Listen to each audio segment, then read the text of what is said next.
عرب کے شہری باشندوں کا یہ رواج تھا کہ وہ اپنے بچوں کو شہری بیماریوں سے بچانے کے لیے انہیں دودھ پلانے والی جو گاؤں کی عورتیں تھیں ان کے حوالے کر دیا کرتے تھے تاکہ ان کے پٹھے اس سے مضبوط ہو جائیں اور ان کی جو عربی زبان ہے خالص اور ٹھوس ہو جائے۔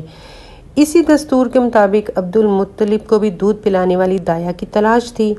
ادھر بنو سعد بن بکر بن حوازن کی کچھ عورتیں اس غرض سے مکہ آئیں، یعنی کہ دوسرے قبیلے سے کچھ عورتیں آئیں، تو ان کے سامنے جب نبی صلی اللہ علیہ وسلم کو پیش کیا گیا تو انہوں نے انکار کر دیا۔ انکار کی وجہ کیا تھی کہ آپ صلی اللہ علیہ وآلہ وسلم یتیم ہے۔ ایک خاتون حلیمہ بنت ابی ذؤیب کو کوئی بچہ نہیں ملا تھا، لہٰذا انہوں نے مجبوراً آپ ہی کو لے لیا، مگر جب لے لیا تو ان پر خوش قسمتی کا ایسا دروازہ کھلا کہ دنیا حیرت زدہ رہ گئی۔ حضرت حلیمہ کے والد جو تھے ان کا نام عبداللہ بن حارث تھا اور وہ آپ کے رضاعی نانا ہوئے۔ حلیمہ کے شوہر کا نام حارث تھا اور دونوں ہی قبیلہ سعد بن بکر بن حوازن سے تعلق رکھتے تھے۔